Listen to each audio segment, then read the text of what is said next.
नमस्कार. वास्तु ज्योतिष मित्र व ज्योतिष प्रबोधिनी पुणे यांच्या संयुक्त विद्यमाने आयोजित या व्याख्यानमालेमध्ये अतुल कुमार कुलकर्णी मी आपले सर्वांचे सहर्ष स्वागत करतो.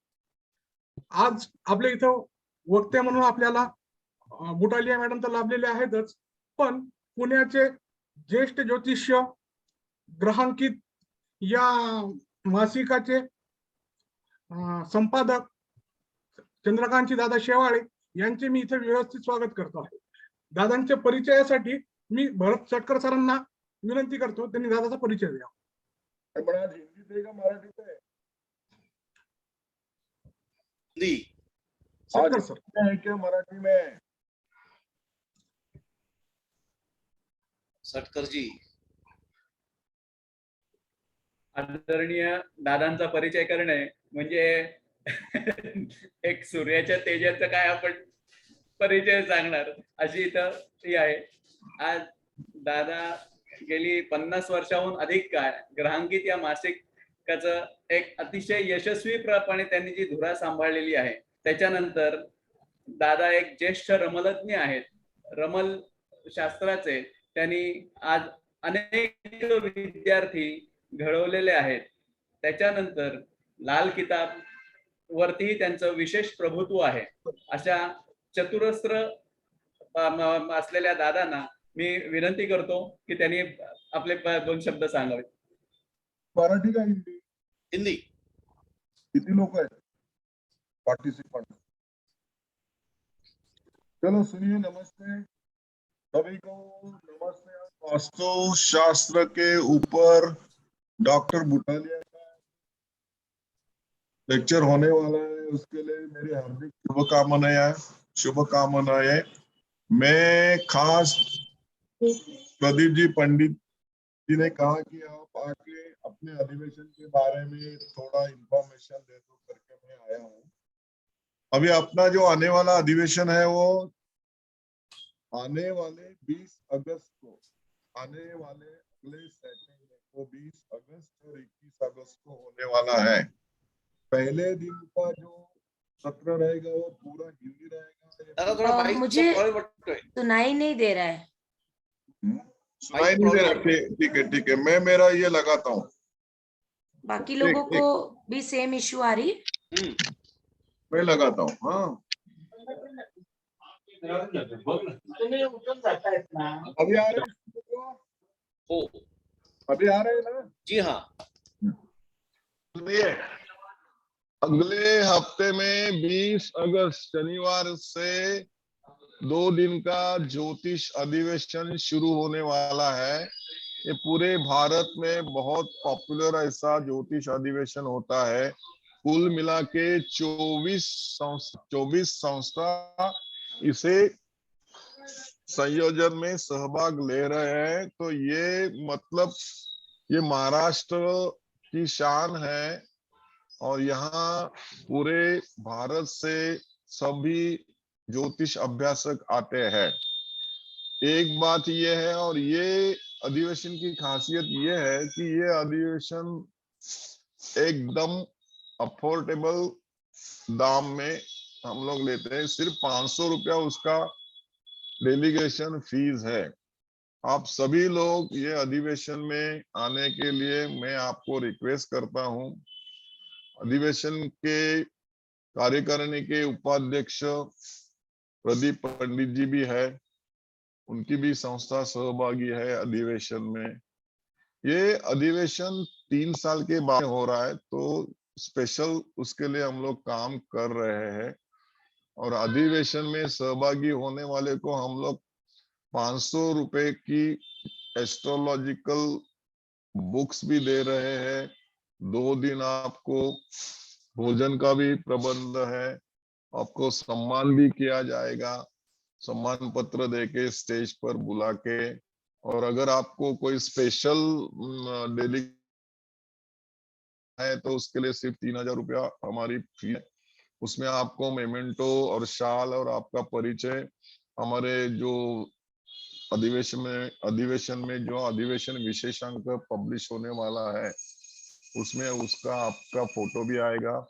ऐसी सुविधाएं आपको मिलने वाली है और इनकी जो बैठने की आसन व्यवस्था है वो पहले 5 कतार में होने वाली है।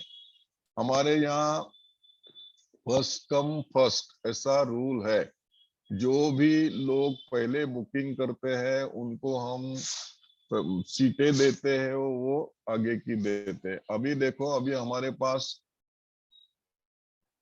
बेस मतलब क्या बोलते हैं उसको, हॉल में की जो पहला माला है उसकी आखिरी 3-4 रो चालू है। तो सभी लोग आपको जिनको जिनको आना है बुकिंग करे। ये 24 संस्था है, 24 संस्था में से कोई भी संस्था के संचालक को आपने कांटेक्ट किया और दिया तो भी चलेगा। फिलहाल मैं महालचंद्र ज्योतिर्विद्यालय के जो हमारे जो कार्यवाह है उनका मैं नंबर दे देता हूँ, आप लिख लेना। 911122 911122 93759। एक गौरी केंद्रे मैडम का नंबर है जो अपने अधिवेशन की कार्यवाह है। एक ही नंबर आप लिख लेना और जिनको जिनको आना है वो ये नंबर पे कांटेक्ट करे, या अपने पंडित सर जी को भी कांटेक्ट किया तो भी चलेगा। ये भी हमारे वाइस प्रेसिडेंट है मैनेजिंग कमेटी, दोनों में से। पंडित जी का तो नंबर आपके पास है। इनकी आज तो एडमिनिस्ट्रेशन में चल रहा है ना आज की व्याख्यान माला। तो मैं सभी को विनती करता हूं कि आप ज्यादा से ज्यादा लोग सम्मेलन में शरीक हो जाए। पूरे इंडिया से अच्छे अच्छे रिनाउंड एस्ट्रोलॉजर आते हैं, उनका भी सुनो, उनके साथ बातचीत भी लगती है। ये अधिवेशन की खासियत ये है कि यहाँ हमने कंपटीशन रखी है। सिर्फ 4 मिनट का आपने लेक्चर देना है, कोई भी एक सूत्र पकड़ के, और उसमें बहुत सारे लोगों ने पार्टिसिपेशन के लिए नाम दर्ज किए हुए। आप भी अपना नाम दर्ज कर सकते हैं। उसके लिए प्राइज भी रखा है, फर्स्ट सेकंड थर्ड ये भी रखा है, और 2 प्राइजेज जो है ऐसे जनार्थक रखी है। तो ये हमारा मेन अट्रैक्शन है सम्मेलन का। ठीक है, मैंने आपको सम्मेलन के बारे में आपको जानकारी दी है। मैं भी बुटालिया मैडम का ये सुनने के लिए वेट कर रहा हूँ। All the best Ayesha madam. Okay Pandit ji, बराबर है।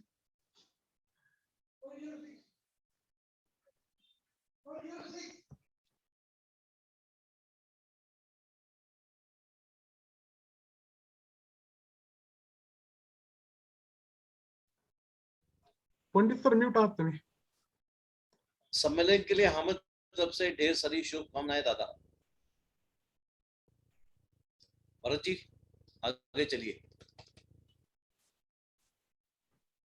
ज्योतिष प्रबोधिनी पुणे और वास्तु ज्योतिष मित्र इनके सहयोग से साप्ताहिक ज्योतिष व्याख्यान माला में उपस्थित ज्योतिष प्रेमियों का मैं स्वागत करता हूं।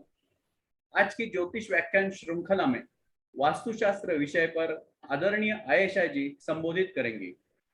Ayesha ji MIT ADT school of engineering Loni Kalbhor स्थित IT विभाग में कार्यरत है। इससे पहले academic research and professor in computer engineering department में डीन का कार्यभार संभाल चुकी है। उनका फ्रेंच भाषा पर प्रभुत्व है।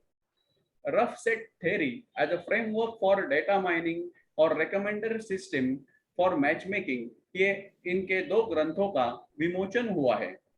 आयशा जी स्पंदन और हीलिंग काउंसलिंग और training centre for women social foundation की फाउंडर और डायरेक्टर है।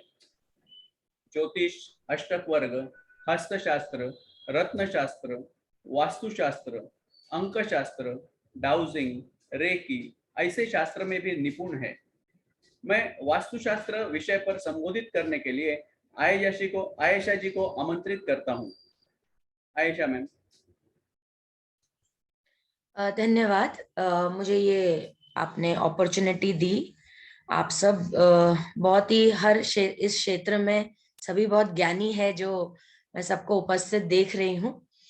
तो मैं तो बहुत ही आप लोगों के सामने एक सागर का एक बूंद भी शायद कहूँ तो कम है। शिवालय दादाजी को जो उनका अभी कॉन्फ्रेंस है उसके लिए शुभकामनाएं, और उनके वार दिवस के लिए भी शुभकामनाएं। Thank you Pradeep sir. मैंने एस्ट्रोलॉजी प्रदीप सर से ही सीखी है, और अष्टक वर्ग काफी जो मुझे यूजफुल रहा है काउंसलिंग के लिए, तो वो भी उन्हीं से ही ज्ञान प्राप्त किया है। वास्तुशास्त्र हम सबको अधिकतर मालूम ही है। इससे बेटर कि मैं अगर इस बारे में बात करूं, इससे पहले मैं जानना चाहूंगी कि अगर आप में से किसी को कुछ वास्तुशास्त्र के स्पेशल टॉपिक्स के बारे में बातचीत चाहिए, क्योंकि हमारे पास हमें 7:30 to 8:30 का टाइम दिया हुआ था। 8 o'clock बज चुके, तो आधा घंटा है। तो अगर आपको अगर कोई टॉपिक पे चर्चा चाहिए, then I will continue on that. Otherwise ये जो टॉपिक्स मैंने लिखे हुए हैं ये काफी ब्रॉड है, तो अगर आप में से कोई बताना चाहे या पूछना चाहे तो हम आगे बढ़े।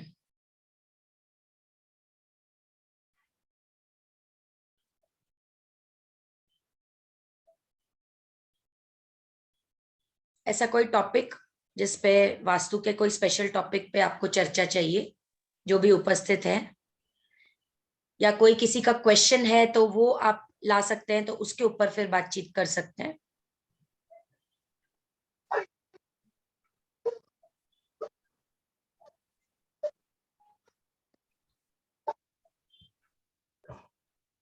ठीक है, तो पहले शुरुआत करते हैं कि वास्तु और वास्तुशास्त्र के बीच में डिफरेंस क्या है। तो वास्तु मतलब कोई भी, अगर हम इंग्लिश में बोलते हैं तो नाउन, तो नाउन मतलब proper noun, common noun. So noun is nothing but place, animal, person और थिंग। तो अगर एक सिंपल भाषा में बोले तो किसी भी चीज को जिसको हम छू सकते हैं उसको हम वास्तु कहते हैं। एक पेंसिल है वो भी एक वास्तु है, टेबल है वो भी एक वास्तु है, हम खुद भी, हमारा शरीर वो स्ववास्तु है। और इस सारे वास्तुओं को समझने के लिए जो साइंस है इसको हम वास्तुशास्त्र कहते हैं। हमारे 9 रीजन्स होते हैं वास्तु में। अगर हम यहाँ पे ड्रॉ करें तो हमारे 9 भाग होते हैं किसी भी वास्तु में।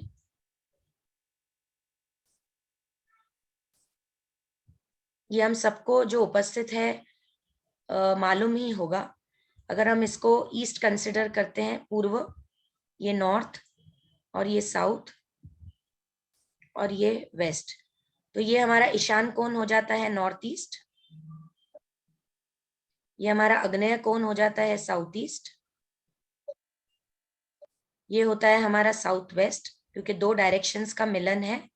और ये होता है हमारा नॉर्थ वेस्ट यानी वायव्य। ये हमारा ब्रह्म स्थान या सेंटर, ये हमारा नॉर्थ, ये हमारा ईस्ट, और ये हमारा साउथ, और ये हमारा वेस्ट।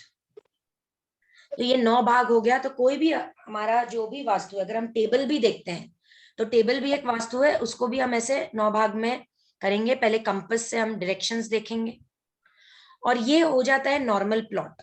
नॉर्मल प्लॉट में जो 2 डायरेक्शंस का मिलन होता है ना, वो कॉर्नर्स पे आते हैं। और जो विदिशा होता है, विदिशा में यहाँ पे हमारा ईस्ट अगर आएगा तो फिर यहाँ पे हमारा नॉर्थ आएगा। और अगर ये कॉर्नर्स पे डायरेक्शंस आएंगे तो ये सब डायरेक्शंस नॉर्थ ईस्ट यहाँ पे चली जाएगी। तो कहने का तात्पर्य ये है कि अगर सब डायरेक्शंस, 2 डायरेक्शनों का मिलन जो है वो ज्यादा एनर्जेटिक होता है। और ज्यादा एनर्जेटिक अगर कॉर्नर्स में आता है तो ये नॉर्मल प्लॉट माना जाता है। अगर नॉर्मल दिशाएं अगर कॉर्नर्स में आती है तो ये डिप्लीटेड ऑफ एनर्जीज होंगी, तो उसको विदिशा हाउस माना जाता है। फॉर एग्जाम्पल, अगर आप ईस्ट को 25% गिनो, नॉर्थ को 25%, क्योंकि आउट ऑफ 100 बना रहे, साउथ को और वेस्ट को, तो हर चीज को अगर 100% से कैलकुलेट करेंगे तो ये 25 ये हो जाएगा, ये 25, 25, 25। तो अगर कॉर्नर में सिर्फ ईस्ट आएगा तो 25% एनर्जीज आएंगी कॉर्नर्स में, लेकिन अगर 2 डायरेक्शंस का मिलन होगा तो 50% आएगी। तो कभी भी कॉर्नर्स में ज्यादा एनर्जी होने से वो वास्तु ज्यादा पॉजिटिव क्यों माना जाता है? क्योंकि कभी भी जो हवाएं हैं वो कॉर्नर से अंदर आएगी, दीवालों से अंदर नहीं आ पाएगी और ब्लॉकेज होता है दीवालों का। तो ये हमारा नॉर्मल और विदिशा हाउस है। तो हम कभी भी कोई घर में जाते हैं, डायरेक्शंस देखेंगे, अगर हमारे डायरेक्शंस कॉर्नर में आते हैं तो विदिशा हाउस, अगर हमारे सब डायरेक्शंस कॉर्नर में आते हैं तो वो नॉर्मल प्लॉट। अगर 0 से 25 डिग्री में आता है तो उसको हम अर्ध नॉर्मल प्लॉट में माना जाएगा। 25 to 40 डिग्रीज के बीच में उसको अर्ध विदिशा कहते हैं, और 40 के ऊपर गया तो वो नॉर्मल विदिशा होगा। तो ऑब्वियसली विदिशा हाउस में रेमेडीज भी ज्यादा होती है, क्योंकि आपको डबल एनर्जी लगेगी उसको पॉजिटिव बनाने के लिए। अब आते हैं हम 5 तत्वों पे। तो ये जो ईशान्य कोण है ये हमारे जल तत्व को रिप्रेजेंट करता है, ये हमारा आग्नेय कोण है तो अग्नि को रिप्रेजेंट करता है, ये हमारे पृथ्वी को रिप्रेजेंट करता है अर्थ एलिमेंट, ये हमारे वायु को एयर एलिमेंट, और ब्रह्मस्थान हमारे आकाश और पाताल को। तो अगर आपके वास्तु में अगर आप ये इसको वाटर एलिमेंट से करते हैं तो सारा पानी का जो जोन है वो इधर आएगा, जो अग्नेय का जोन है वो अग्नेय में आएगा, जो पृथ्वी यानी जो स्थिर है, जो भारी सामान है वो इधर आएगा, और जो वायव्य है, जो भी वायु मतलब कि जो चीज स्थिर नहीं होती है तो वो इधर आएगा, क्योंकि हवा हमेशा चलती रहती है। तो अगर आप अपना कैश वायु में रखेंगे तो वो स्थिर नहीं रहेगा। तो स्थिरता की जो जगह है वो नैऋत्य कोना होता है, और कहते हैं कि हमारी जो पर्सनालिटीज है वो भी स्थिर होनी चाहिए, क्योंकि हमारा डिसीजन मेकिंग अगर स्टेबल होगा तो हम चाहे फाइनेंशियल इश्यूज हो या जॉब इश्यूज हो या हेल्थ इश्यूज हो, हम प्रॉपर डिसीजंस ले पाएंगे।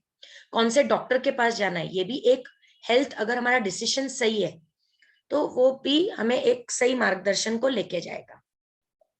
तो इसीलिए हमारा जो मास्टर बेडरूम है वो हम साउथ वेस्ट में इसलिए रखते हैं क्योंकि हमारी पर्सनालिटी स्थिर होनी चाहिए। फिर यहाँ पे वही है कि स्लीपिंग पोजीशन, कभी भी सिर जो है वो साउथ में होना चाहिए और पैर हमेशा नॉर्थ में होना चाहिए। आपका सिर ईस्ट में भी चलेगा, वेस्ट में भी चलेगा, साउथ में भी चलेगा, लेकिन कभी भी सिर नॉर्थ में नहीं होना चाहिए। अब आपका ये क्वेश्चन आना चाहिए कि क्यों ऐसा नहीं होना चाहिए, क्योंकि हम हैं नॉर्दर्न हेमिस्फीयर में, तो जो वायु है वो अगर साउथ से नॉर्थ की तरफ घूमती है, अगर हम उल्टा सोएंगे तो हमारी उल्टी वायु चलती है, तो हमारा ब्लड सर्कुलेशन उल्टा चलेगा, जो कि क्लॉकवाइज होना चाहिए। यही अगर आप सदर्न हेमिस्फीयर में रह रहे हैं तो वहां पे आपका ये चलन उल्टा हो जाएगा। इसीलिए लोग इंडिया में वास्तुशास्त्र को मानते हैं और चाइना में फेंगचुई को मानते हैं, क्योंकि फेंगचुई में वो सदर्न हेमिस्फीयर में आता है और वहां पे ऑस्पिशियस जो जोन है वो साउथ ईस्ट होती है। हमारे इंडिया में नॉर्थ ईस्ट को ऑस्पिशियस माना जाता है क्योंकि हम नॉर्दर्न हेमिस्फीयर में है, तो वायु इस तरीके से चलती है। तो वहां पे नॉर्थ में सिर होगा चाइना में और साउथ में पैर, और यहाँ पे उसका ऑपोजिट होगा।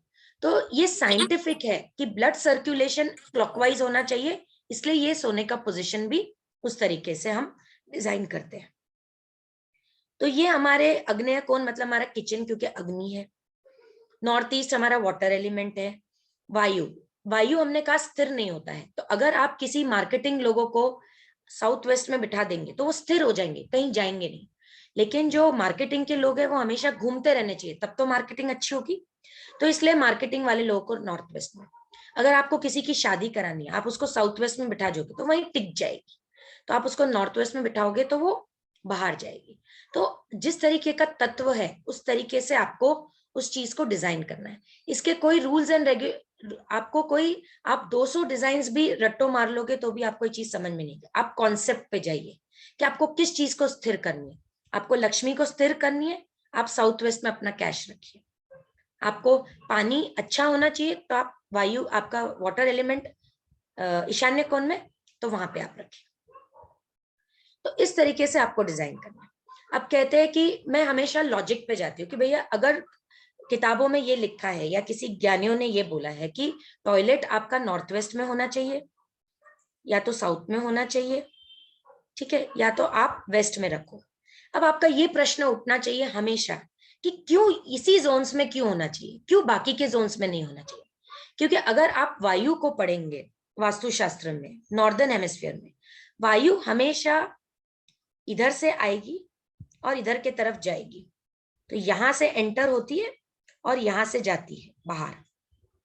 यहाँ से एंटर होती है, यहाँ से बाहर जाती है। तो आपकी जो भी टॉयलेट है वो एक नेगेटिव जोन है, वो वायु बाहर की तरफ जानी चाहिए। पहले के जमाने में तो फ्लैट में टॉयलेट, घर के बाहर टॉयलेट हुआ करता था, क्योंकि वो एक नेगेटिव जोन है, हमारी सारी नेगेटिविटी उससे बाहर जाती है।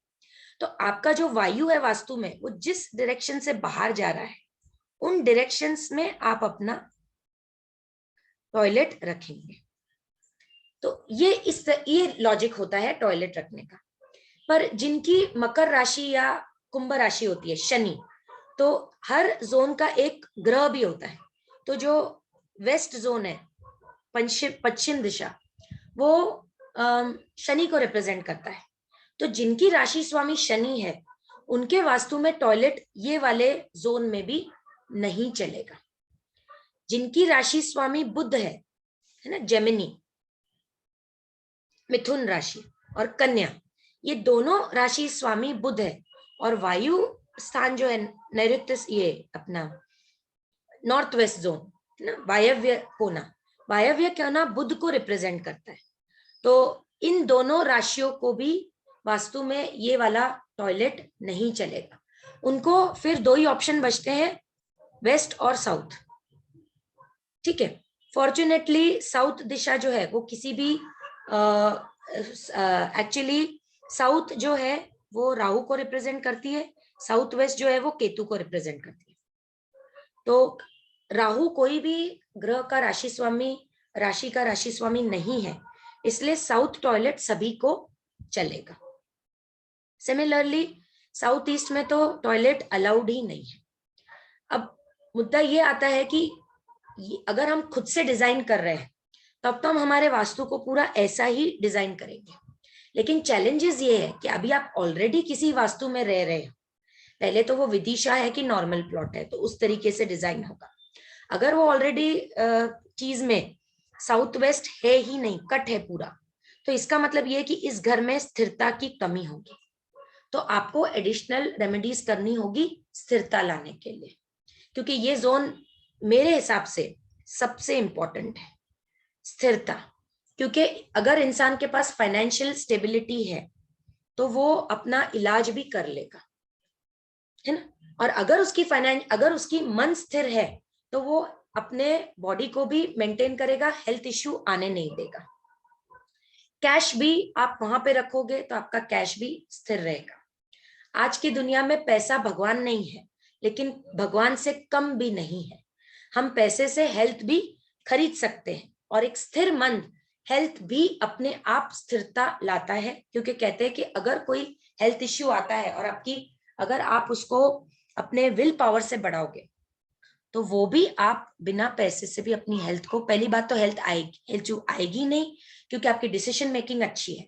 अगर आपकी डिसीजन मेकिंग अच्छी है तो आपको ये समझ में आएगा कि आपको टाइम से उठना है, सोना है, अपने खान पीन का ध्यान रखना है। तो मेरे हिसाब से ये साउथ वेस्ट जोन जो है ये बहुत ही महत्वपूर्ण है। अगर आप कोई घर लेने जा रहे हैं तो अगर आपके पास पूरा सब कुछ है उस वास्तु में, लेकिन अगर ये बिगड़ा हुआ है, तो मैं वो सब कुछ को इग्नोर करके इसको महत्व देती हूँ। तो यहाँ पे मैं 2 मिनट का ब्रेक लेना चाहूंगी। अगर किसी को कुछ प्रश्न है तो पूछिए, नहीं तो हम आगे बढ़े।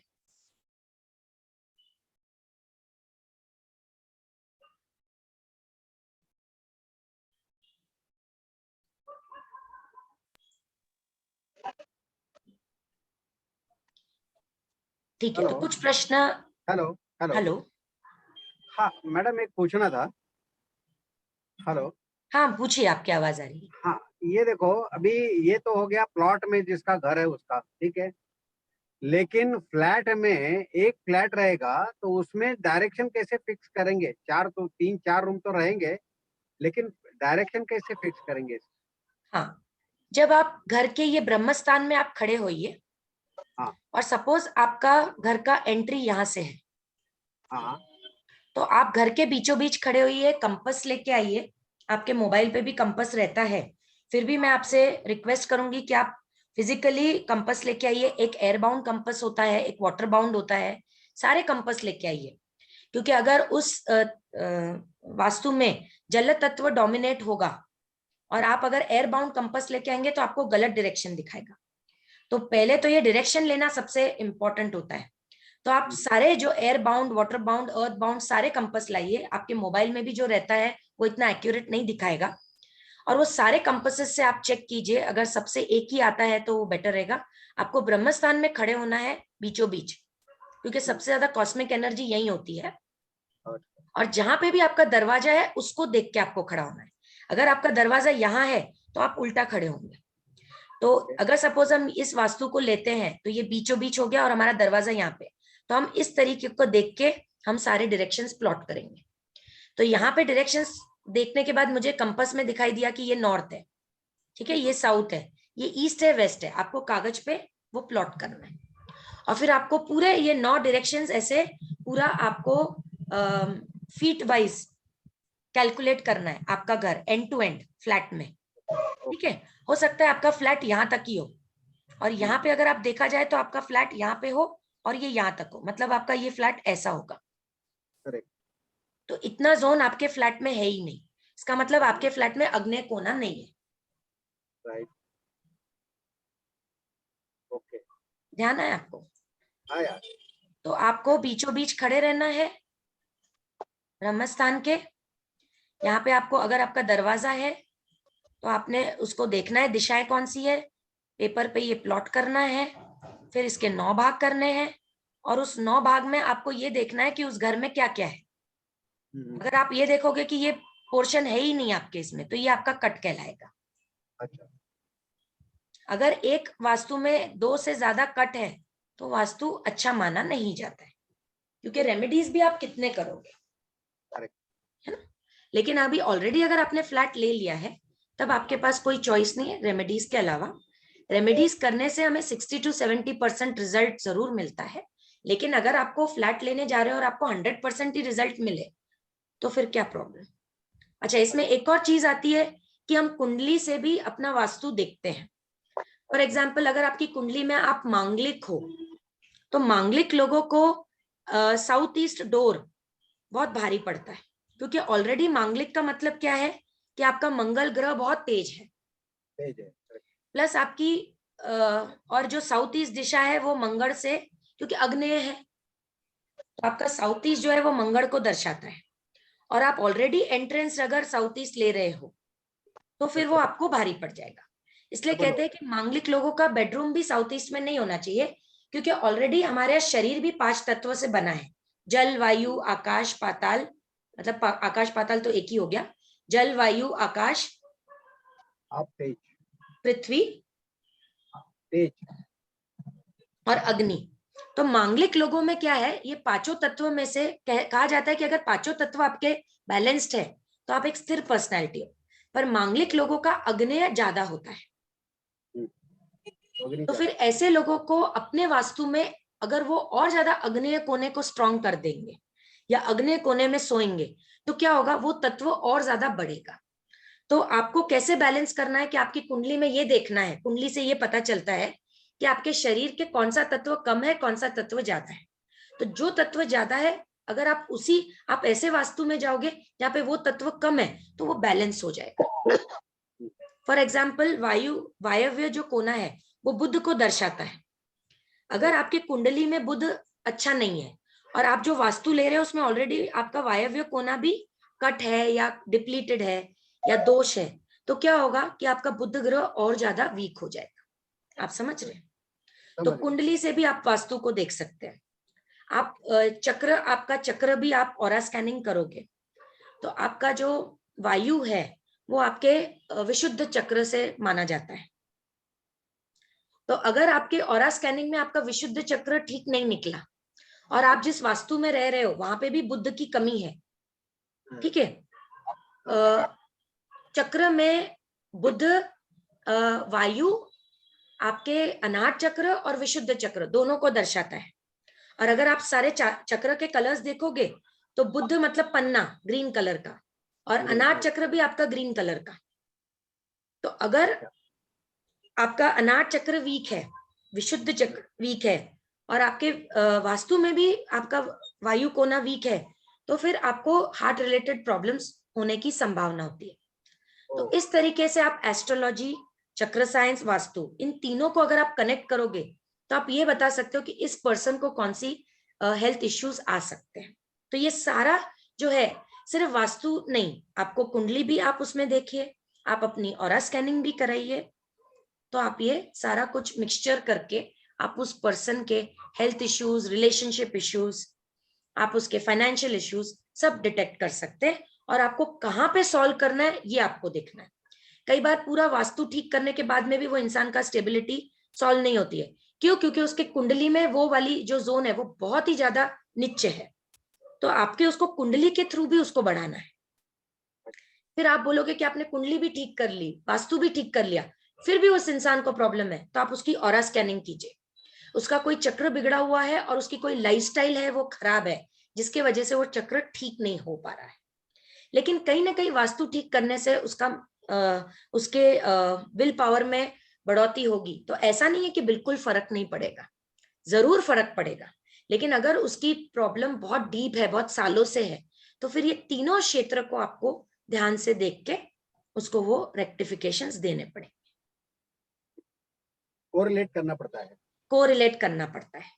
Okay. इसलिए कई बार हमने देखा है कि सिर्फ वास्तु भी पूरा ठीक करने से चीजें ठीक नहीं होती है।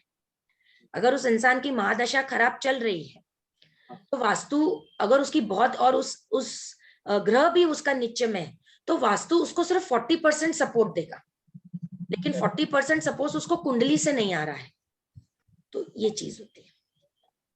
तो आप उसको 40 हमारा कुंडली, 40 हमारा वास्तु और 40 हमारा लाइफस्टाइल, ये तीनों को, और हमारे लाइफस्टाइल को आप कर्म भी कह सकते हैं।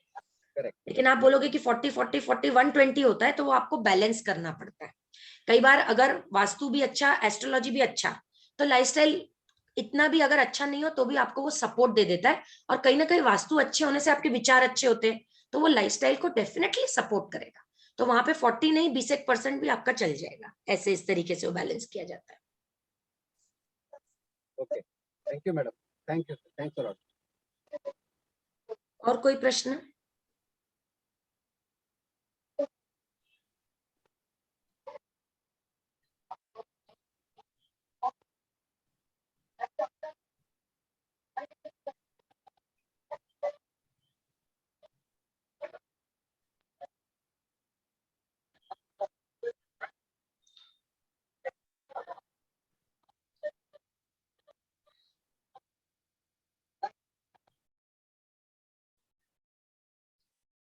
तो ये अगर आप स्क्रीन दिख रहा है आपको, ये सामने जो जी मैम, डिजाइन है, तो अभी आपको यही एक डिजाइन सामने रखा हुआ है कि इसको आप 9 भाग में डिवाइड करेंगे। तो अगर आप देख रहे हैं कि आपका पानी जो है वो आपका नॉर्थ ईस्ट में आया है, अब यहाँ पे जो आपका गैस है वो आपका ईस्ट में आया है। अब आपके पास कोई चॉइस नहीं है, क्योंकि आपके साउथ ईस्ट में जो है वो आपका ड्राई बालकनी आ गई है। तो ये बोलते हैं प्रैक्टिकल वास्तु। तो ये ऑलरेडी डिजाइन किया हुआ है। अब आप बोलोगे कि मुझे गैस तो यहाँ पे रखना है, तो यहाँ पे ऑलरेडी ड्राई बालकनी दी हुई है। या तो आप क्या करो कि मॉडिफिकेशन करो, इसको कवर्ड अगर है तो यहाँ पे आप किचन बना लो, और कहीं तो फिर आपको ड्राई बालकनी की जगह नहीं मिलेगी। तो वो कुछ ना कुछ आपको पूरा वास्तु जो ऑलरेडी बना हुआ है वो आपको परफेक्ट नहीं होगा, तो आपको उसको सेकंड ऑप्शंस भी देने पड़ेंगे। तो अग्नेय कोना के बाजू में आपको एक साउथ ऑप्शन मिलता है और एक ईस्ट ऑप्शन मिलता है। तो वो गैस यहाँ पे भी रख सकते हो, यहाँ पे भी रख सकते हो, लेकिन यहाँ पे ऑलरेडी वॉशिंग एरिया दिया हुआ है, तो इसीलिए आपके पास दूसरा, इसके 2 आजू बाजू ऑप्शंस होते हैं, कभी भी लग के ही ऑप्शंस होते हैं। तो अभी यहाँ तो ऑप्शन है नहीं, तो यहाँ पे ऑप्शन, तो ये भी आपके लिए ठीक होगा।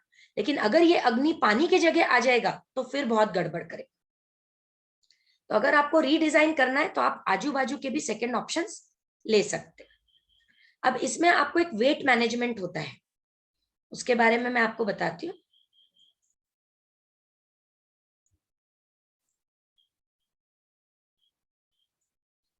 वेट के अनुसार अगर चलेंगे तो कोई भी वास्तु में सबसे ज्यादा भारी क्या होना चाहिए, अगर कोई ऑडियंस में से, पार्टिसिपेंट्स में से बताए तो। हमने 9 डायरेक्शंस देखे, सबसे ज्यादा क्या भारी होना चाहिए आपके हिसाब से? साउथ। साउथ। और कोई?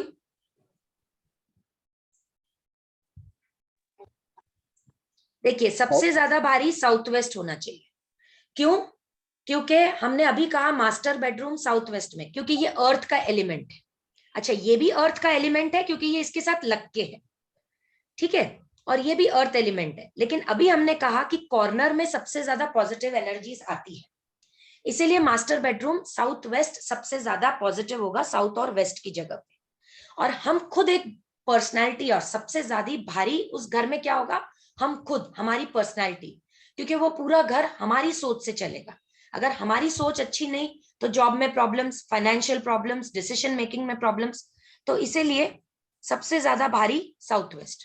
और मेरे हिसाब से फर्नीचर से भी ज्यादा इंसान खुद एक भारी पर्सनैलिटी है, इसलिए मास्टर बेडरूम यहाँ पे, तो ये सबसे भारी। उसके बाद में आप इन दोनों को सेकंड ऑप्शन में रख सकते हो, लेकिन साउथ थोड़ा सा ज्यादा भारी होता है क्योंकि शनि और केतु, ठीक है। तो ये आपका फर्स्ट पोजीशन पे आएगा, ये आपका सेकंड पोजीशन पे। एक्चुअली साउथ और वेस्ट आप दोनों को भी सेकंड पोजीशन पे ले सकते हो, लेकिन एक नंबरिंग करना है तो हम इसको थर्ड पे लेते हैं। उसके बाद में बताइए फोर्थ पोजीशन कौन सी होनी चाहिए?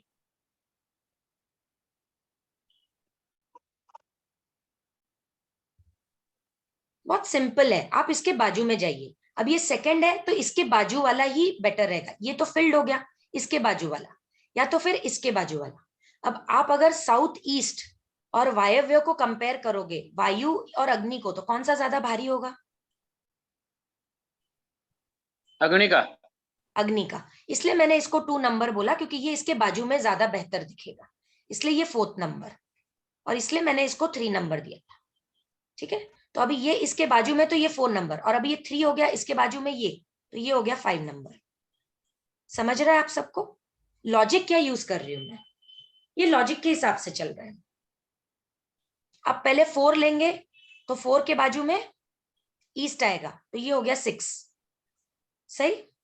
7 कौन सा होगा?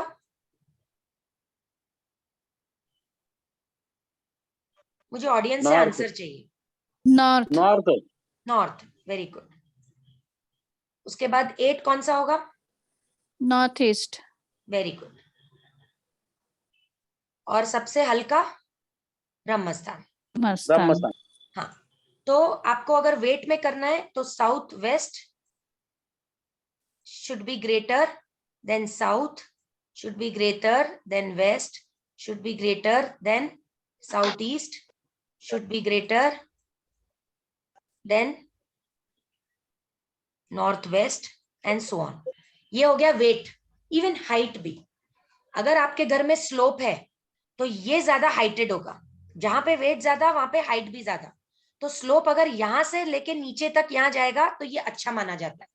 लेकिन अगर उल्टा होगा, ठीक है, अगर यहां से लेकर ये, इसका हाइट ज्यादा होना चाहिए और इसका हाइट कम होना चाहिए, लेकिन अगर ये यहां से लेकर यहां स्लोप नीचे जाएगा तो ये गलत माना जाएगा। समझ में आया आपको? तो जो भारी, हाइट भी उसकी ज्यादा होनी चाहिए। Do you get that? तो कई बार आपको स्लोप कोई देखना है प्लॉट, तो आप स्लोप भी इस तरीके से आप वास्तु में देख सकते हैं कि वो आपके लिए सही है या नहीं है। अच्छा, आपको एक चीज पूछना चाहूंगी कि अगर मुझे यहाँ पे ट्रीज उगाना है तो भारी ट्रीज यहाँ पे उगाएंगे, जो बड़े बड़े पेड़ है, और यहाँ पे उगाएंगे, करेक्ट, और जो हल्के पेड़ है वो इस तरफ उगाएंगे। क्या इसका रीजन आप साइंटिफिक मुझे बता सकते हैं? देखिए, मैं एक इंजीनियरिंग स्टूडेंट हूँ, मैं हमेशा यही बोलती हूँ कि हम जो भी कर रहे हैं इसका हमें ये ज्ञान होना चाहिए कि हम ये क्यों कर रहे हैं। क्योंकि एक बार हमें उसका कंसेप्ट समझ में आ गया तो हम 2000 क्या 2 लाख वास्तु भी डिजाइन कर पाएंगे। क्योंकि हर बार हमें वास्तु अलग ही मिलता है। इस दुनिया में कोई भी 2 वास्तु एक जैसे नहीं होते हैं। किसी की कुंडली भी 2 लोगों की एक जैसी नहीं होती है। क्यों ऐसा कि यहाँ पे हम बड़े पेड़ उगाएंगे और यहाँ पे छोटे?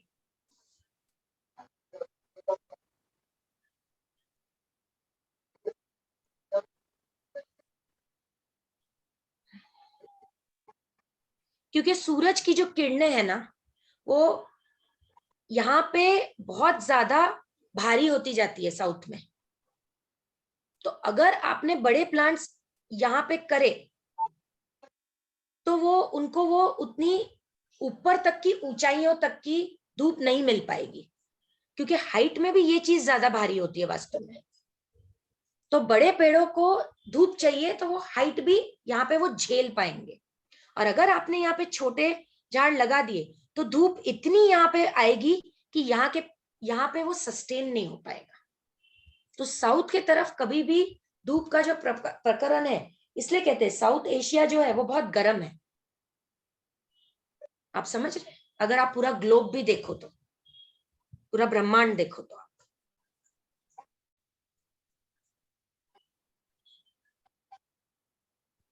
ठीक है, कोई प्रश्न?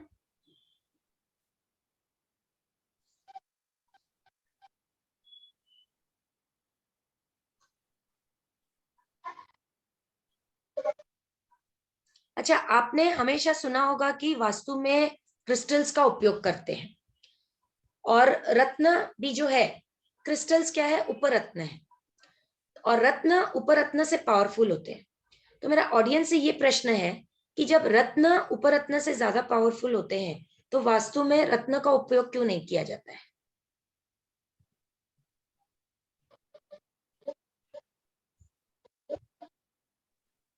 हेलो हेलो हेलो, ये the cost wise this must be more cheaper, the Uparatna. Okay, any other answer?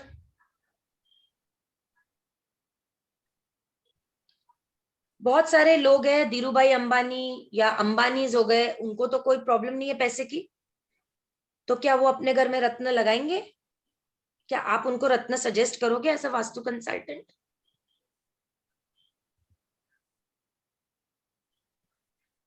इसका आंसर ये है कि जो रत्न है, अगर आप एस्ट्रोलॉजी वाइज देखा जाए तो एस्ट्रोलॉजी में एक ग्रह दो भावों को दर्शाता है। अगर हमारे कुंडली में एक भाव अच्छा है और एक भाव खराब है उसी ग्रह का, तो हम वो रत्न सजेस्ट नहीं करते, क्योंकि वो रत्न पहनने के बाद एक अच्छा हो जाएगा और दूसरा बहुत खराब हो जाएगा। इसका कहने का तात्पर्य क्या है कि जो रत्न है उनकी पावर क्या होती है, वो -x फ्रीक्वेंसी से +x फ्रीक्वेंसी पे लेकर जाने की क्षमता रखती है। और जो उपरत्न होते हैं वो अगर -x है तो उसको भी x फ्रीक्वेंसी तक लेके आएंगे। अगर हमारे में वो तत्व ज्यादा है +x, तो उसको भी वो x तक लेके आएंगे। कहने का तात्पर्य क्या है कि जो उपरत्न है वो बैलेंस करते हैं एनर्जीज को।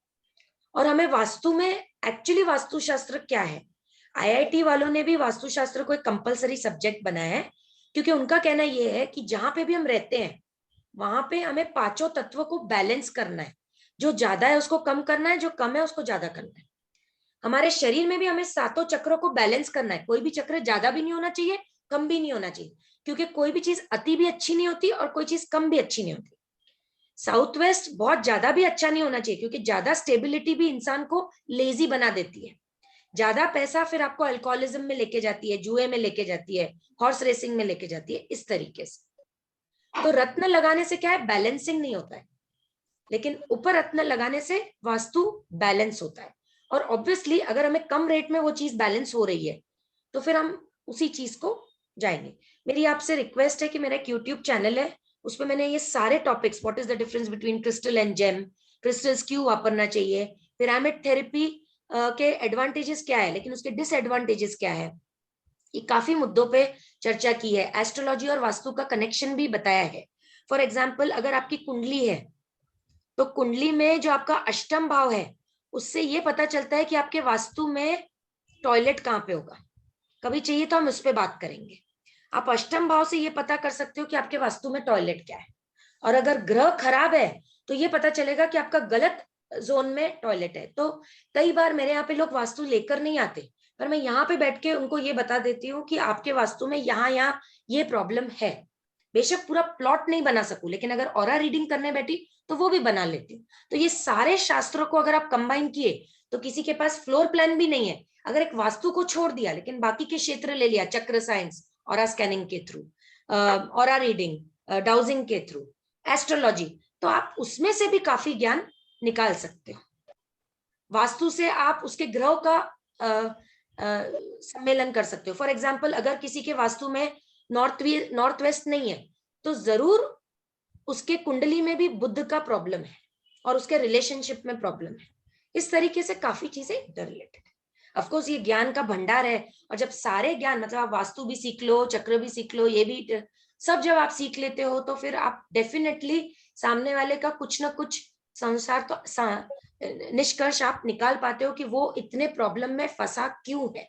एक बार आपको रूट कॉज पता चल गई तो सॉल्यूशंस तो हमारे पास सब रेडीमेड है ही, प्रॉब्लम वो नहीं है, ऐसा है। लेकिन यही है कि अगर आप डॉक्टर के पास भी जाते हो तो आपको प्रॉब्लम क्यों है ये डिटेक्ट करने में आपको प्रॉपर डॉक्टर लगता है।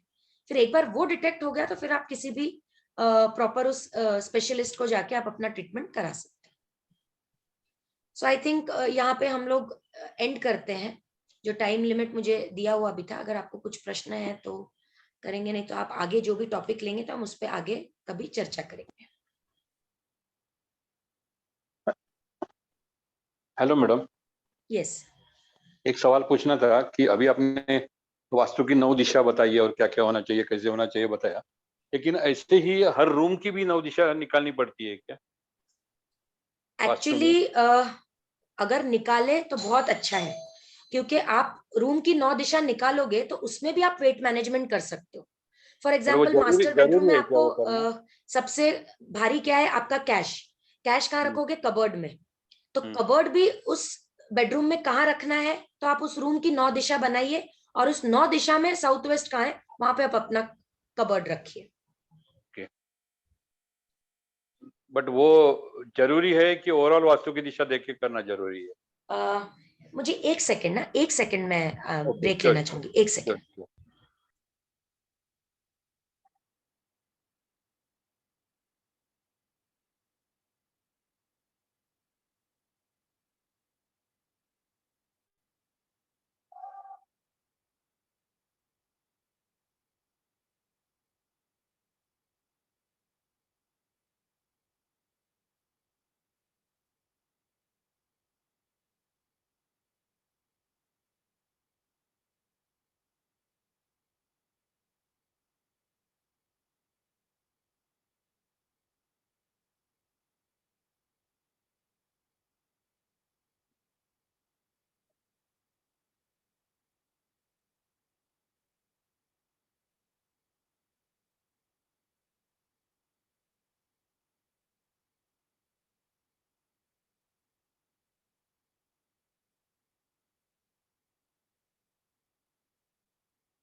हाँ सर, बोलिए, सॉरी। हाँ, नहीं, मेरा मतलब है कि ओवरऑल वास्तु की दिशा निकाल के अकॉर्डिंगली अरेंजमेंट करना ज्यादा बेहतर होता है या हर रूम का माइक्रो प्लानिंग करने से ज्यादा बेहतर है? मैं तो जब किसी का वास्तु डिजाइन करती हूँ तो पहले मैक्रो लेवल पे करती हूँ, और बाद में फिर आपने बिल्कुल सही कहा कि हर रूम की भी मैं 9 दिशा निकालती हूँ, जहां पे मैं उनको ये बताऊंगी कि आपको क्या सामान कहाँ रखना है। फॉर एग्जाम्पल, अगर आप किचन ही देखते हो, हाँ, तो किचन, सपोज आपका नहीं, इसी में किचन अगर में आपका, ऐसे सवाल है कि एक मेरा मिनट मैं बताती हूँ आपको। अगर सपोज आपका किचन इस भाग में आया है, ठीक है, तो आप इस किचन का भी आप 9 पार्ट थ्योरी कीजिए। तो 9 पार्ट थ्योरी से आपको ये पता चलेगा कि अगर आप यहाँ पे, ये अग्नेय कोना आ जाएगा, तो अगर आपकी सिगड़ी यहाँ रखना रहेगा तो ज्यादा अच्छा रहेगा। फिर ये साउथ वेस्ट आ गया तो यहाँ पे आप लाफ्ट बना सकते हो, क्योंकि आप भारी मटेरियल यहाँ पे रखोगे। तो यहाँ पे आप हल्का मटेरियल रखो, क्योंकि किचन में भी तो बहुत सारा भारी सामान होता है, हल्का होता है। फिर अगर आपको मिक्सी चलानी है तो मिक्सी तो आपकी अग्नि में आनी चाहिए, लेकिन यहाँ तो आपने अपना स्टोव रख दिया है, तो आप वायु को भी मिक्सी कर सकते हो, क्योंकि मिक्सी वायु का भी स्थान हो सकता है। तो ये फर्स्ट ऑप्शन है, लेकिन क्या क्या चीजें यहाँ पे रखोगे, तो हर चीज यहाँ नहीं रख सकते, तो आप सेकंड ऑप्शन में जाइए। और किचन को भी आप ब्रह्मस्थान को हल्का रखिए, क्योंकि थोड़ा थोड़ा हल्का हर जगह पे होना चाहिए। कुछ खाली जगह हर वास्तु में होनी चाहिए, तभी तो कॉस्मिक एनर्जी निर्माण होगी। नहीं, मैं समझो कि मेरे फ्लैट में आग्नेय दिशा में मैं आग्नेय रूम में किचन है। हाँ, आग्नेय दिशा में जो रूम है उसी में किचन है, लेकिन उसे में गैस का स्टोव समझो आग्नेय दिशा में नहीं होगा, तो प्रॉब्लम हो सकता है क्या? अभी इसके क्या है, थोड़ा सा जब हम डिटेल में कभी जाएंगे तो किचन में भी आपको ये चीज समझनी होगी कि किचन के भी कुछ रूल्स होते हैं।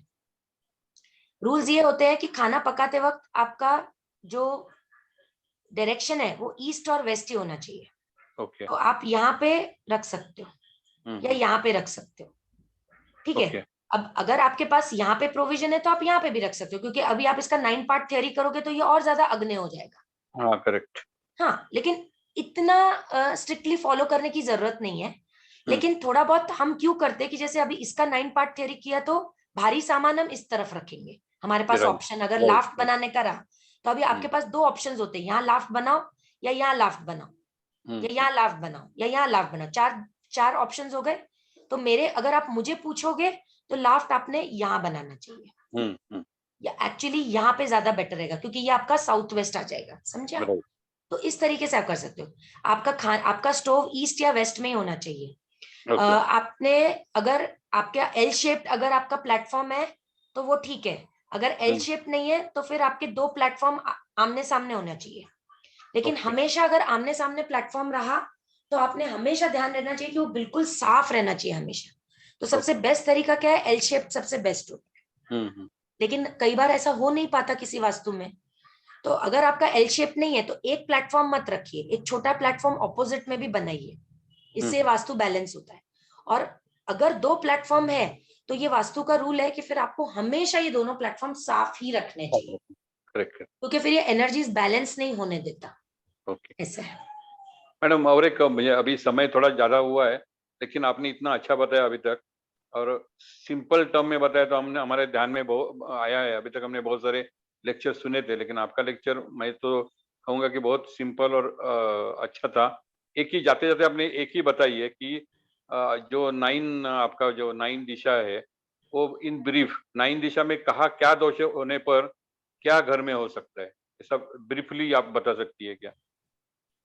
समझो ईस्ट बिगड़ गई तो क्या हो सकता है, नॉर्थ ईस्ट बिगड़ गई तो रफली वन और टू आइटम्स उसमें अगर से। सपोज हम वही सेम, मैं हमेशा एग्जांपल एक ही लेती हूँ ताकि आपको कंफ्यूज ना हो। ये नॉर्थ है ना, ये साउथ और ये वेस्ट। तो मैं फास्ट आपको बता दूंगी।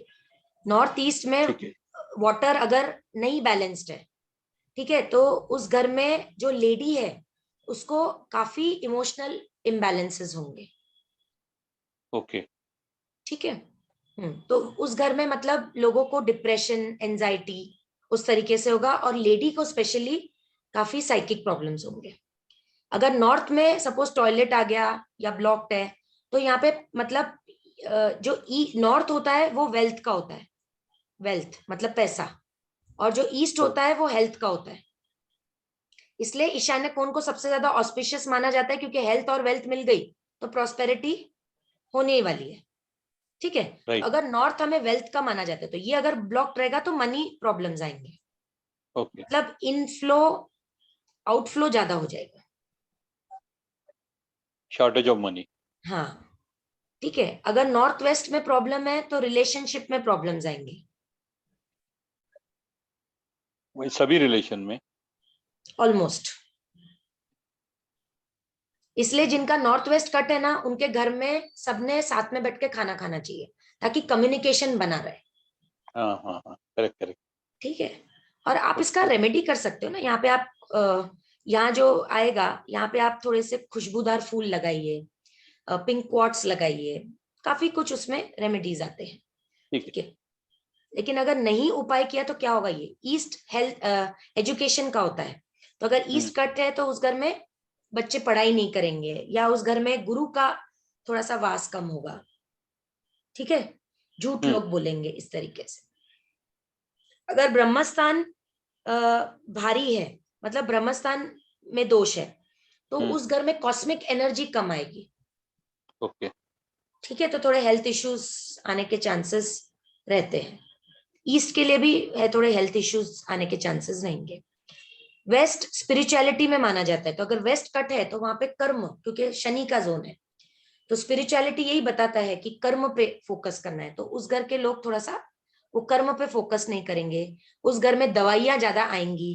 कोर्ट का जोन होता है, तो कर्म यानी अगर कुछ गलत हो गया तो उसमें आप मतलब आपको फिर पीड़ा हो सकती है, उसकी शनि की पीड़ा हो सकती है।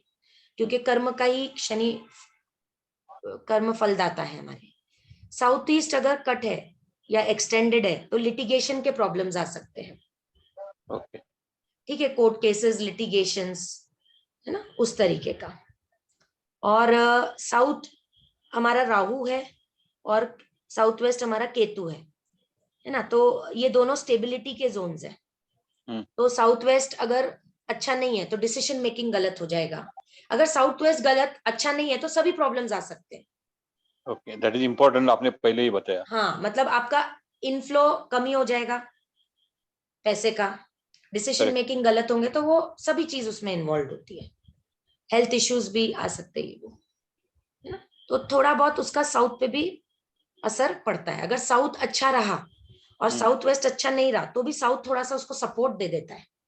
और अगर साउथ वेस्ट अच्छा रहा तो हमने फिर साउथ को थोड़ा भारी बनाने की कोशिश करनी चाहिए, क्योंकि वो केतु का स्थान है। राइट। केतु का अपना ही महत्व होता है। केतु और शनि दोनों ही स्पिरिचुअलिटी का जोन है, लेकिन दोनों में अंतर है। इसीलिए बोलते हैं कि मंगल जो है वो भी एक केतु जो है वो सम है मंगल का, तो इसलिए वो मंगल यानी अग्नि के बाजू में इसको रखा गया है। और राहु का भी है तो इसलिए वो राहु के बाजू में भी है। तो इसलिए साउथ को बहुत सारी चीजों से आप रिलेट कर सकते हो। अगर साउथ अच्छा नहीं रहा, तो अगर बहुत ज्यादा अच्छा रहा तो उस घर में स्टेबिलिटी बहुत ज्यादा आ जाएगी। लोगों को अल्कोहलिज्म मैंने देखा ही है, जिनका साउथ अच्छा है बहुत, वो अल्कोहलिज्म में पड़ते ही है। इसलिए साउथ बहुत अच्छा भी नहीं होना चाहिए और बहुत कम भी नहीं, क्योंकि स्टेबिलिटी कम भी नहीं होनी चाहिए ना। तो इसलिए साउथ को आप बैलेंस ही करने की कोशिश कीजिए। अगर कोई चीज एक्सटेंड करनी है तो सिर्फ नॉर्थ को ही एक्सटेंड किया जा सकता है। इसलिए बोलते हैं कि प्लॉट भी अगर आपको लेना है तो गोमुखी प्लॉट अच्छा रहता है, क्योंकि गोमुखी प्लॉट में नॉर्थ ईस्ट एक्सटेंडेड होता है। बाकी कोई भी जोन अगर एक्सटेंडेड हो गया तो वो गलत हो जाएगा। ये एक्सटेंडेड हो गया तो आपको कोर्ट केस लिटिगेशन बढ़ जाएगा, घर में गुस्सा ज्यादा बढ़ जाएगा, झगड़े ज्यादा होंगे। ये ज्यादा बढ़ गया तो लोगों में स्टेबिलिटी ज्यादा आ गई तो जुआ चकारी अल्कोहल ये ज्यादा हो जाएगा। समझ में आया? और ये भी ज्यादा अच्छा नहीं है, क्योंकि ज्यादा रिलेशनशिप्स भी अच्छे नहीं होते। फिर आप क्या करते हो, सिर्फ रिश्तेदारों में ही अपना पैसा डालते हो। हाँ, करेक्ट। बैलेंस होना चाहिए इस तरीके से। और एक्सटेंडेड कॉर्नर से ही होते हैं, ये कभी एक्सटेंडेड नहीं होता इस तरीके से, ऐसा है। Madam thank you so much, आपने आज बहुत अच्छा बताया, क्योंकि आज तक हम लोग साउथ या साउथ वेस्ट को थोड़ा सा इग्नोर करते थे। कुछ लोग बोलते थे यम की दिशा है तो ये, और वो अभी भी आपने सोने का सब बताया। लेकिन आज हमने पहली बार ऐसे बताया कि साउथ वेस्ट को आपको घर में सबसे ज्यादा संभालना चाहिए, उसको ज्यादा से ज्यादा प्योर रखना चाहिए, तो आपके घर में बेसिकली स्टेबिलिटी आ जाएगी। अच्छा, कुछ जो गोल्ड है या जो अल्कोहल के शॉप्स हैं उनका तो साउथ भारी हुआ तो उनके लिए बहुत अच्छा हो जाता है, क्योंकि यम की दिशा ना लोग खर्चा करते हैं। जितना ज्यादा खर्चा करेंगे उतना उनका बिकेगा। तो अगर कोई मेरे पास ऐसा पर्सन आएगा तो वहां पे जो चीज मैं एक को कम बोलूंगी दूसरे को मुझे ज्यादा भी बोलूंगी, क्योंकि मेरे लिए तो वो क्लाइंट है, उसका दुकान चलना चाहिए। तो ये सब एनर्जीज का खेल होता है, इसमें फिर एस्ट्रोलॉजी भी देखी जाती है। एक और नया में अलग टॉपिक है। हाँ, ये बिल्कुल ही अलग टॉपिक है। अभी हम ज्यादा आपका समय नहीं लेते। हाँ, नहीं, ये ज्ञान इतना है कि मतलब कम पड़ जाएगा, इसलिए हम टॉपिक वाइज, अगर आप चाहिए तो हम टॉपिक वाइज उस पे स्टिक होके हम लेक्चर्स ले सकते हैं। मैं हमारे गुरु पंडित सर से रिक्वेस्ट करूंगा कि आपके और 2-3 लेक्चर वो रखे या एक वर्कशॉप रखें। Thank you so much. Pandit साहब को भी धन्यवाद, आपका लेक्चर आज हमको सुनने के लिए मिला। Thank you so much. Welcome.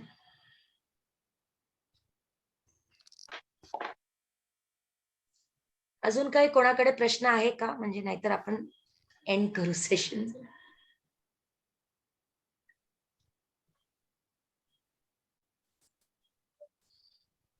अपने निजी जिंदगी में हम जिस तरीके से बात करते हैं उस पर से आपकी अथॉरिटी ध्यान में आ जाती है। आज मैडम ने जिस तरीके से उनका सब्जेक्ट हमारे सामने रखा तो उनके हर एक लफ्ज पे, हर एक सेंटेंस पर से उनकी अथॉरिटी, उनका पूरा स्टडी हमें ध्यान में आया। आज तक जितने भी वास्तु के हमने लेक्चर्स सुने, वहाँ उन जो भाषण दे रहे थे उनका ये मानना था, उनका ये कहना था कि Vastu has solution to all problems, लेकिन मैडम ने पहली बार कहा है कि आपका जो कुछ तकदीर है वो सिर्फ वास्तु के ऊपर नहीं है, आपका जो होरोस्कोप है उसके ऊपर है और भी कई चीजों के ऊपर है। तो वास्तु इज ओनली 40%। तो जो फैक्ट है वो लोगों को बताना चाहिए, जो काम मैडम ने आज किया है। आज जो लोग इधर यहाँ मौजूद है उनके ध्यान में आया होगा कितना अच्छा लेक्चर हमने आज देखा है। अभी हमारे सूत्रकर सर ने कहा कि मैडम का और भी लेक्चर्स होना चाहिए, तो हम जरूर कोशिश करेंगे कि मैडम फिर एक बार हमारे यहाँ आए और उनका जो ज्ञान है वो हमारे सामने रखे। मैं मैडम को बहुत अच्छी तरह से जानता हूँ, PhD होल्डर है, बहुत सारे क्या पेटेंट्स उनके पास है, काफी कुछ पढ़ाई की है उन्होंने, काफी कुछ सिखाया है लोगों को कॉलेज में, घर में, और साथ ही साथ उनको एस्ट्रोलॉजी में भी बहुत रुचि है, लगाव है। ये एक खास बात है। जिस प्रकार उन्होंने अपने कॉलेज में, अपने शिक्षा में बहुत सारे कोशिश की है, वैसा ज्योतिष में भी उन्होंने all branches she has handled and she has got mastery in every subject। मेरे पास भी वो 2-4 सब्जेक्ट के लिए आई थी, तब से हमारा अच्छा ट्यूनिंग है। तो मैडम आपका आने के लिए बहुत सारा शुक्रिया, और फिर एक बार हम आपको जरूर बुलाएंगे, आपसे सुनने में हमें बहुत मजा आएगा। Thank you once again Bharat sir.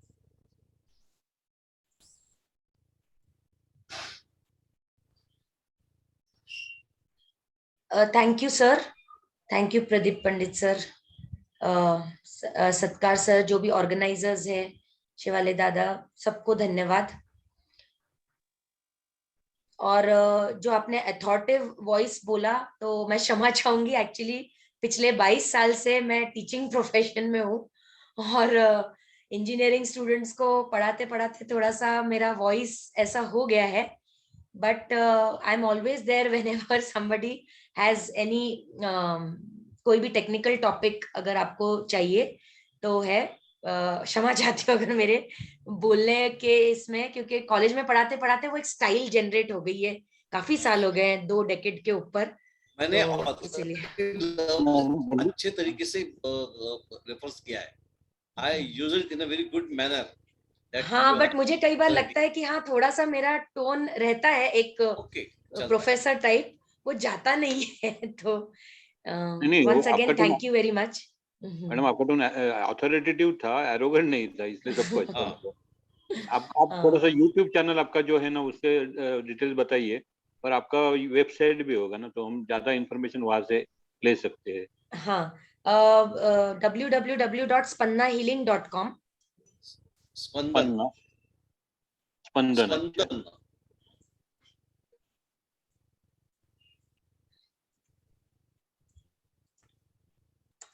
Spandana है, ओके, बहुत सारे लोग कंफ्यूज हो जाते हैं, स्पंदन लिखते हैं तो फिर वो अलग साइट खुल जाती है, स्पंदना हीलिंग। और यूट्यूब चैनल मेरा आयशा बुटालिया नाम से है। ओके, अगर आप चाहिए तो मैं आपको व्हाट्सएप पे, अगर आप संपर्क करेंगे तो मैं आपको उसका लिंक भेज दूंगी। ओके। काफी डाइवर्सिफाइड टॉपिक्स पे बात किया है, काफी कंप्यूटर इंजीनियरिंग के भी लेक्चर्स मैंने डाले हैं, machine learning, deep learning, reinforcement learning, C language. तो आप थोड़ा सा कंफ्यूज मत होइए, अगर आप मुझे मेरा व्हाट्सएप नंबर आप नोट कर सकते हैं, मैं आपको सिर्फ एस्ट्रोलॉजी के लिंक्स उसमें से भी छाट के भेज दूंगी। ठीक है, ठीक है। मैडम अपने सारे व्हाट्सएप ग्रुप की मेंबर है? यस सर, मैं बीच बीच में डालती जाती हूँ अपने यूट्यूब वीडियो जब भी कुछ बनाती हूँ। अभी हाल ही पे पुष्य नक्षत्र आने वाला है तो उसके ऊपर भी वीडियो डालूंगी, तो मैं जरूर आपके व्हाट्सएप ग्रुप में तो मैं डालती ही रहती हूँ, बट अगर किसी ने मिस किया होगा तो आप इस पे भी देख सकते हैं। Thanks a lot. ठीक है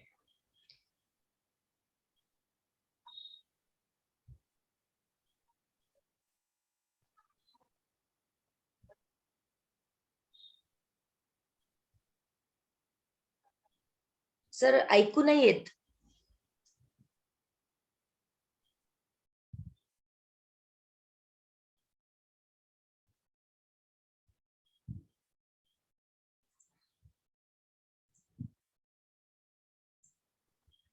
सर तुमचा आवाज येत नाहीये. हेलो, हाँ येतोय सर. आज उपस्थित सभी ज्योतिष प्रेमी भाई बहनों का तहे दिल से शुक्रिया. मैडम का भी बहुत शुक्रिया, एक बहुत ही गुड स्टैंडर्ड लेक्चर उन्होंने हमको दिया है. हमारे Kulkarni sir, Satkar sir, Narayan sir, सभी का फिर एक बार धन्यवाद. अगले शुक्रवार को फिर एक बार मिलेंगे. तब तक good night. Thank thank you you. Sir. Thank you. Thank you. Good night.